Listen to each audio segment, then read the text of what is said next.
प्रधानमंत्री नरेंद्र मोदी ने केरल के तिरुवल्ला में एक चुनावी रैली को संबोधित किया था। अपने संबोधन के दौरान पीएम मोदी विपक्ष पर हमलावर दिखाई दिए। अपने भाषण में पीएम मोदी विपक्ष पर फिल्मों को झुठलाने और केंद्र सरकार के बिलों को लेकर अफवाह फैलाने जैसे आरोप उन्होंने लगाए। पीएम मोदी ने कहा कि कश्मीर फाइल्स, धुरंधर और केरला स्टोरी जैसी फिल्मों को लेकर विपक्षी दलों द्वारा गलत जानकारी फैलाई जा रही है। इसी तरह सीएए और एफसीआरए को लेकर भी विपक्ष जनता के बीच भ्रामक जानकारी फैला रहा है। ये कांग्रेस वाले, ये यूडीएफ वाले, वो एलडीएफ वाले, हर चीज में झूठ बोलना ये जैसे उनका स्वभाव बन गया है। देश को गुमराह करना ये उनका स्वभाव बन गया है। जब सीएए लाए तो देश को इतना झूठ बोला, इतना झूठ बोला, आज सीएए लागू हुआ, देश को कोई नुकसान नहीं हुआ है। झूठ बोलने में माहिर है। केरलम फाइल्स आई फिल्म तो भी बोलने लगे सब झूठ है। कश्मीर फाइल आई तो बोलने लगे सब झूठ है। धुरंधर फिल्म आई तो बोलने लगे झूठ है। कुछ भी करो, बता देना, झूठ फैला देना। इन दिनों एफसीआरए को लेकर के भी ऐसा ही झूठ फैलाया जा रहा है। यूसीसी के लिए ऐसा ही झूठ फैलाया जा रहा है। गोवा में यूसीसी है, दशकों से है। पीएम मोदी के इस हमले के बाद विपक्षी दलों के नेता तिल मिला गए हैं। उन्होंने पीएम मोदी के बयान पर कहा कि प्रधानमंत्री को झूठ बोलने की आदत लग चुकी है।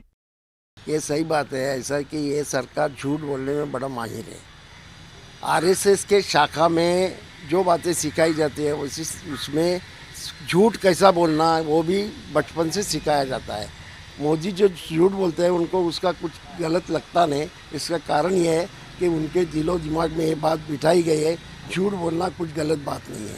तो झूठ बोलते रहते हैं, ये सही बात है ना, उसमें कोई नई बात है, ऐसा कोई बात नहीं है। धुरंधर फिल्म ये प्रचार की फिल्म है। ये जो ये कश्मीर फाइल, धुरंधर, ये फाइल, वो फाइल जो निकल रही हैं वो क्या है, वो बीजेपी का प्रचार करने के लिए जो फिल्म निकाली गई है।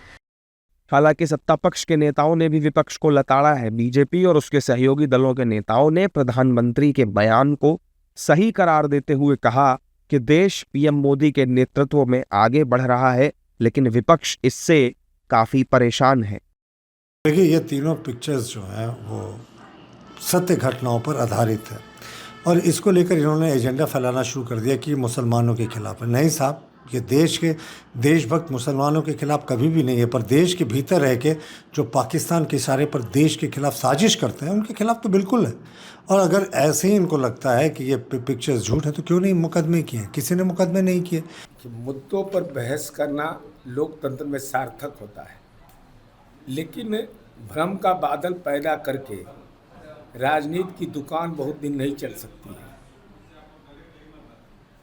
अब फिल्मों का जहाँ तक फिल्म सेंसर बोर्ड है, उसकी अनुमति के बाद कोई फिल्म का प्रसारण होता है, उसके मुद्दे से आप सहमत हो सकते हैं या असहमत हो सकते हैं, लेकिन घटनाओं के बारे में अपना नज़रिया आप पेश कर सकते हैं।